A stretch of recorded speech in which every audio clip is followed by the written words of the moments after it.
Tengen released a sigh. Today had gone by slowly with nothing to do.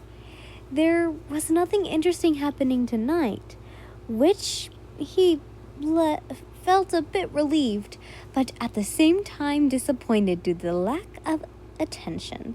No demons and no entertainment. Simply boring. So boring. Tengen groaned whilst resting his elbow on his knee and chin into his palm. Soon his mind briefly thought about Yin and how her day was going. He hoped she was enjoying the little gift he sent her way, and could only hope that the ninja weren't causing her too much trouble. He didn't even reconsider the thought of Yin being afraid of mice until Makio brought it up, and Tengen had scolded himself for being both careless and clueless.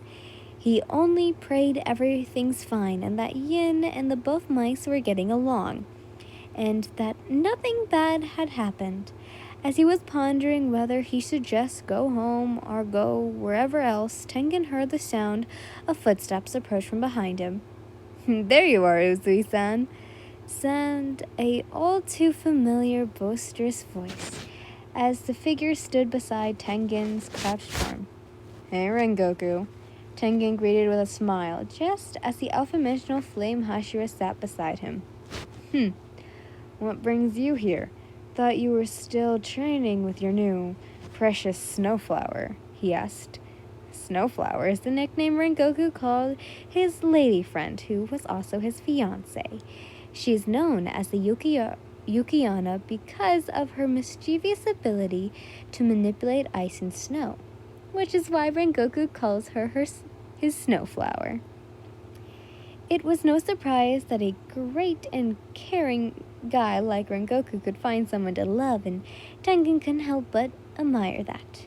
At that, Rengoku laughed. It was a laugh Tengen couldn't help but envy.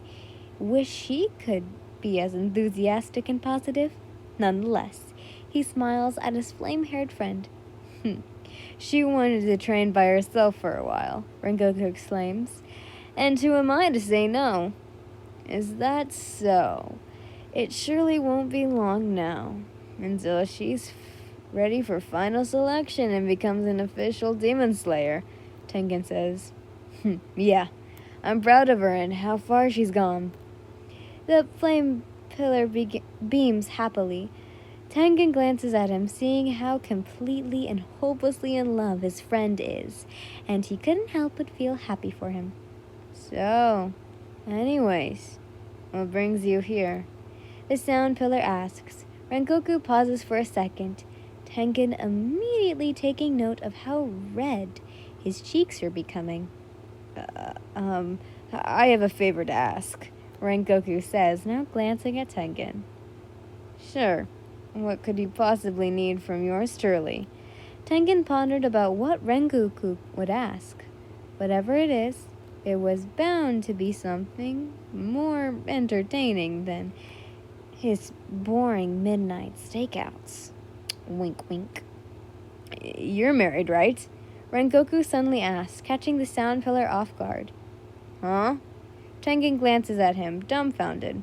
"What kind of dumb question is that?" he asked. You've known each other for years now. You know I'm married, Rengoku. Also, you've met Suma, Hinatsu, and Makio before," Tengen tells him. Half-heartedly, Rengoku laughs. Right, my mistake. You'll have to forgive me." "What's this about?" Tengen asks. "Well, I was hoping you could lend me some love advice," the flame-haired male finally confessed. "Say what?" Rengoku Kojo, the mighty and alpha-dimensional flamed Hashira, is asking him for love advice. Well, today just got a lot more interesting, Tengen thinks. "Me? Why not Kojiri-chan?" Tengen asks. "I mean, she is the love Hashira after all." "True, but I figured I could ask you since you're the most experienced out of all of us," Rengoku admits. Tengen softly blushes at that. His eyes widen and he briefly resists the urge to laugh as he felt a great sense of pride swell within his chest. It was true. He had experience and has 3 beautiful wives, but never did Tengen expect as brave and boisterous as Rengoku to come and ask him for such guidance. Nonetheless, it stroked his ego sensibly.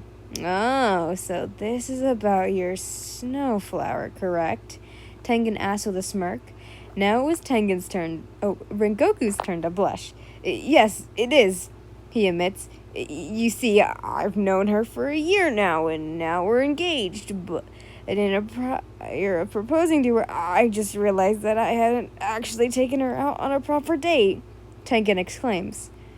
I went to make it romantic and even spice it up a bit before proposing to her properly, and you seem like the best person to ask. Spice it up a little, huh? Tengen was speechless. So, will you help me, Uzui-san? Rengoku asked him. Momentarily, the sound filler couldn't help but grin happily. Of course, my flammable friend. No worries, you came just to the right usher to ask. Tengen says, they don't call me the amazing love guru for nothing, he proudly says. But no one ever calls you that. Rengoku tilts his head in question. Hey, you wanted my help or not? Rengoku released a sigh. Yes. And thank you, my flamboyant friend. I knew I could count on you. His answer pleased Tengen greatly as the sound pillar started to think of something. So Rengoku wants to spice up his date with his soon-to-be wife, huh? What would be the most possible way to make her heart truly melt? Normally, Tengen would hands down tell Rengoku that he should just be himself. But this is Rengoku we're talking about, and he is a good man. Whatever little Miss Yukiana was around, Rengoku practically swooned over her. He couldn't deny, and Tengen could see that it was gotten the flame Hashira hot and bothered on several occasions. Rather, he glanced her way.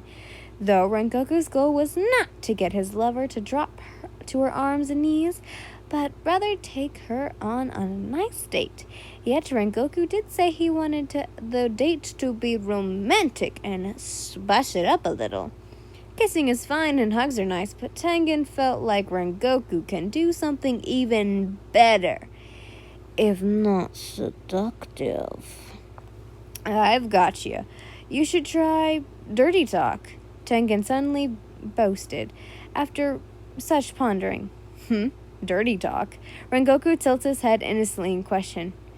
Tengen grins. Yeah, it'll definitely get her absolute attention.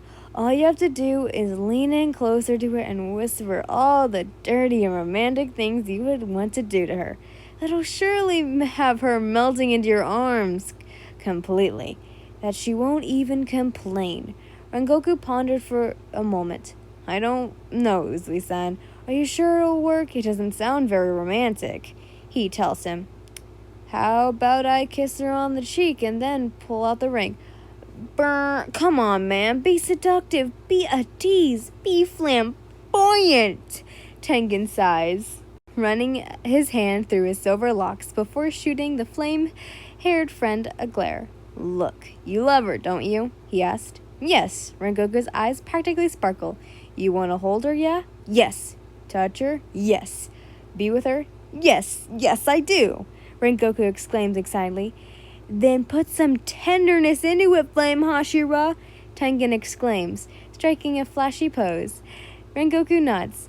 Tenderness, right. Thanks for the help, my flashy friend. All the while, Tengen was also making a mental note of taking his own advice and using it on his Yin-chan once he returns to Yushiwara. Hey, if you like, I could teach you a few lessons that'll make her putty in your hands, the sound pillar added. If you read that story, now you know where he got it from. Wink, wink. You know, if you were there, you know.